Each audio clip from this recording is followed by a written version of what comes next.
Hello everyone, in this video I'm going to show you how to import or load Google Sheet into your BigQuery dataset. So for that what we're going to do is we'll first start with going to our Google Cloud platform. After that you can see this button here, console. We'll click here, and after this uh, you can see that we have BigQuery over here. Before we do BigQuery, uh, we should also take a look at this. This is your project. You will have a different project setup here. By default, Google Cloud platform, uh, the console gives you a default project as my project. I have created this new project called GCP Explore for exploring Google Cloud platform. So when I click here, you can see that my first project is already here. This is by default, at least it was for me by default. And this is the one that I created for exploring things. So now let's go ahead and create a new project. Either you can create it right now or you can click on BigQuery first, and you can see that my project is already opened here, GCP Explore, and this is the ID for my project. But let's go ahead and create a new project. So let's call it GCP Explore 2, and you can see that project ID is automatically generated, but you can edit it to whatever you want. I'll keep it like this. No organization, so create. It will create the project. Great. Now you can select the project from here, or you can click here and select this project.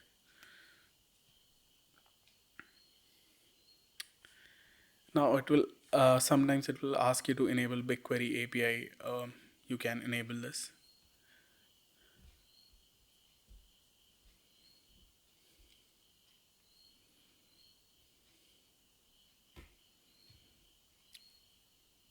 It takes a bit.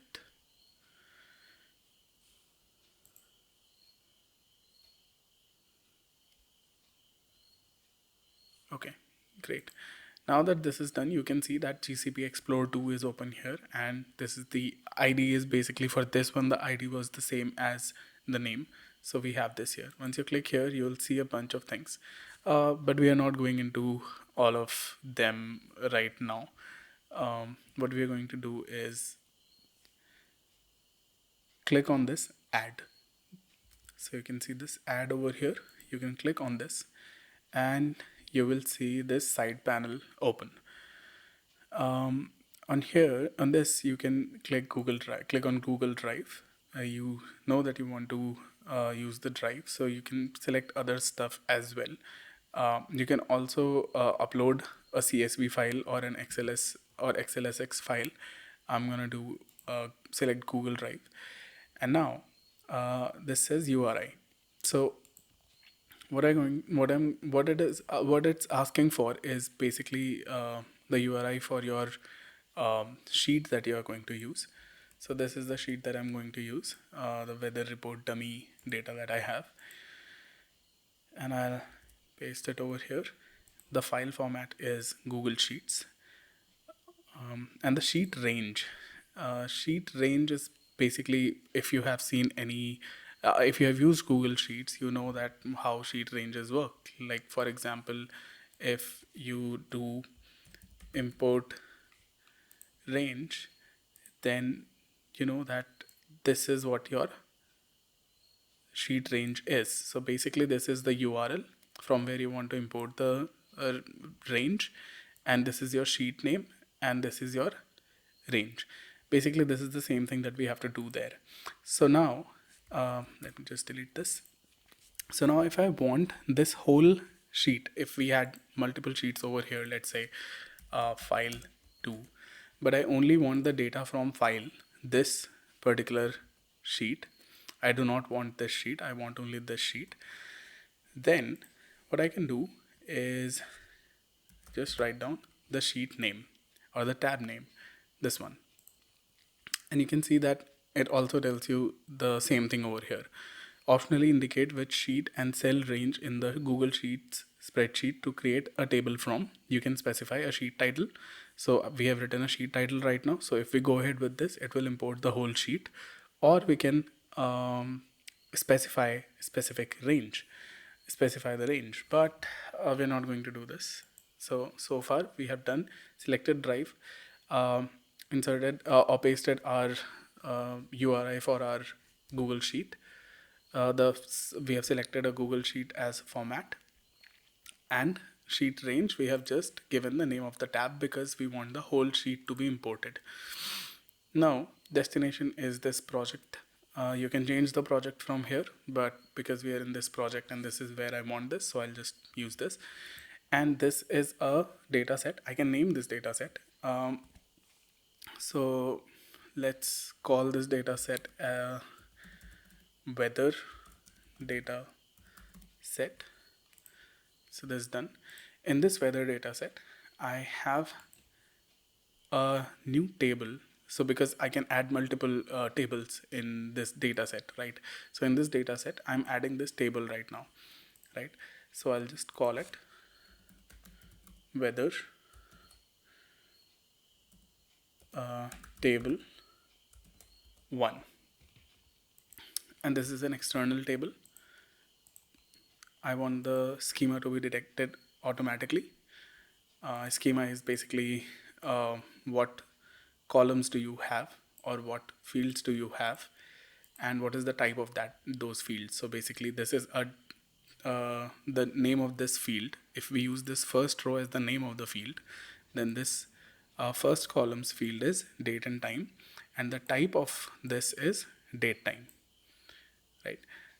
Similarly for this, you can see that this is the name of this field is temperature underscore C for centigrades or Celsius, and this is a float or an integer, right? You can see this, the name of this field is weather, and the type of this field is a string, because these are all strings. So that is what it will detect automatically. You can set it yourself as well, but if only you feel like there is a very complicated sort of schema and you want to be very pedantic about it or very strict about it, then you can write it yourself. But it does a great job so far. I have never run into any problems with this. Now we'll not go into this tags. You can learn more about this, and you can like add tags and select the scope for those tags. We are not going into that right now, but this part is important. You look at this advanced options, click here, and basically you can see a bunch of options over here. So let's not, we don't care about this right now, but basically it is about like what do you want to do with unknown values. If you check this, then unknown values will be ignored and will not be imported into the table. This bit is important, this one. Header rows to skip. It says header rows to skip.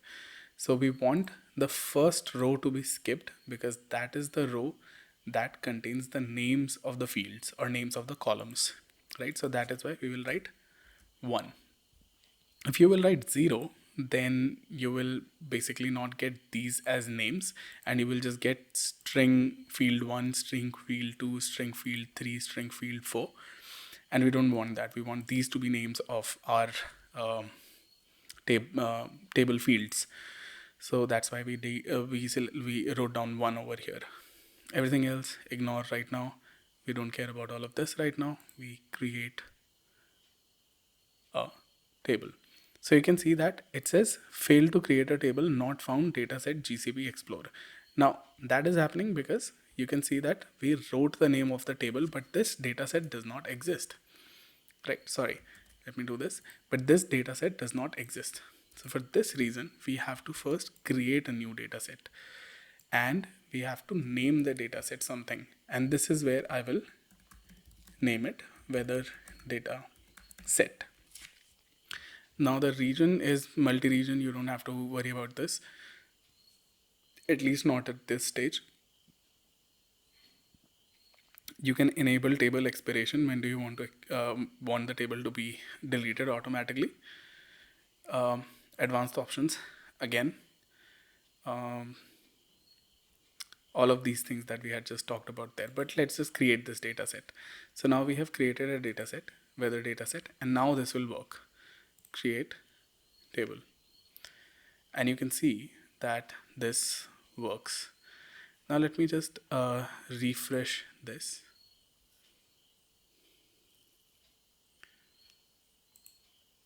And click on this. And you can see now our weather data set appears over here because this is a data set that we just added. So far we were only getting these things by default, but now we have a data set as well. And we can click on this table and you see that our column, our first row is set as your field names. And now we have the type as well. So this is a timestamp, this is a float, integer. You can check and you can edit the schema as well. And now we can start writing your queries in this. So for that, like if for some reason this is not already open, you can just close this and you can start a new query in probably a new tab or a split tab. If you do new tab, it will open right next to this here. And if you select, sorry, my bad. And if you select split tab, then it just splits it and opens it here. Whatever you are comfortable with, you can use that. So I use different for like at different times. There is no preference. It basically depends on how I want to see at that time, what kind of data I'm looking at. So I'll just do in a new tab. Okay, let me just delete this right now. And to see whether our table was imported correctly, we can just run a simple query over here. Select all from so when we write this WEA, we just start to write weather dataset or weather table. You can see that we are getting two options. If you select this table from where we want to get the data, you will see that we get weather dataset and dot weather table, because in this dataset we have this table that we want. Right now let's select the other thing. Basically we will reach here only. So when we do weather, we select weather dataset. Then in this weather dataset, it tells us that what are the tables you can select. What are all the tables that you can select? So this is the only table that we can select, and basically we reach to the same place. And if we run this,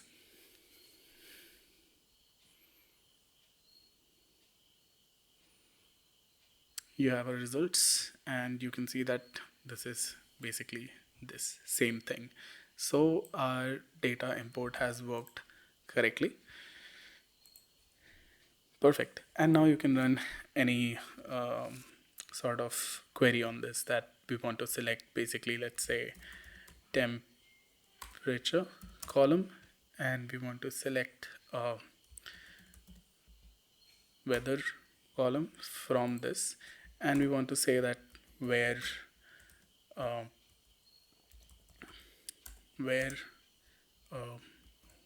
weather is, sorry my bad, is not null,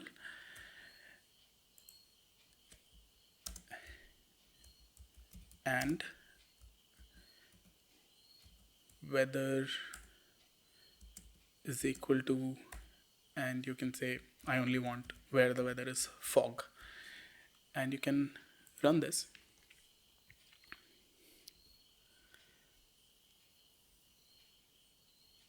And there you go. You have all the entries where you have weather equals fog and weather is not null.